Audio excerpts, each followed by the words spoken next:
Tim Opnal Subdit 3 Ditres Narkoba Polda Aceh berhasil mengungkap tindak pidana penyeludupan narkotika jenis sabu seberat 180 kg di perairan Prola, Kabupaten Aceh Timur pada Jumat 14 Juni lalu.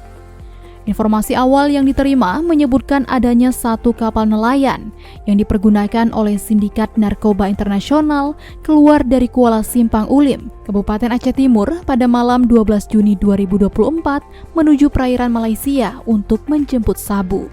Yang pada intinya adalah pada hari Selasa tanggal 12 Juni dari Polri, Direktorat Narkoba memperoleh informasi dari masyarakat bahwa ada satu unit kapal nelayan jenis bot jalur yang digunakan oleh sindikat narkoba keluar dari Kuala Simpang Ulim, Kabupaten Aceh Timur menuju perairan negara Malaysia untuk menjemput narkoba dalam jumlah besar. Tim gabungan yang terdiri dari berbagai instansi kepolisian melakukan tindak lanjut terhadap informasi tersebut. Pada Rabu 15 Juni berhasil dilakukan penangkapan terhadap kapal yang menjadi target operasi. Saat penangkapan dilakukan, 3 awak kapal berusaha melarikan diri dengan melompat ke laut. Tim berhasil mengamankan kapal tersebut dan menemukan satu orang awak kapal bernama Ilyas, yang diketahui sebagai tekong atau pawang kapal. Sedangkan 3 yang lainnya kan pada saat dikejar, nyebur ke laut, melarikan diri.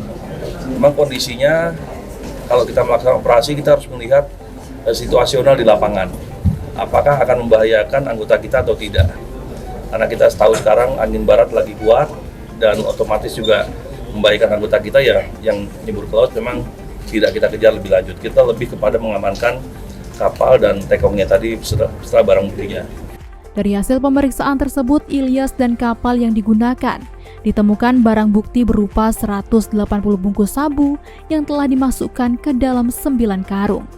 Sementara itu, tim darat juga berhasil mengamankan satu tersangka lain yang diduga sebagai pengendali, yakni Muzakir alias HIM.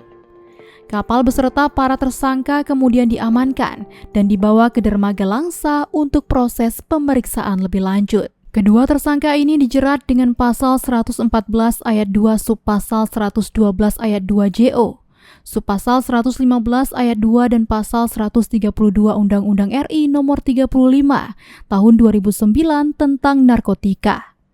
Dengan ancaman hukuman maksimal 20 tahun penjara, seumur hidup atau hukuman mati. Pengungkapan narkotika dalam jumlah besar ini juga diharapkan dapat menyelamatkan sekitar 1.440.000 jiwa dari bahaya penyalahgunaan narkoba. Dari Kota Banda Aceh, Robi Chandra, UBI On TV melaporkan.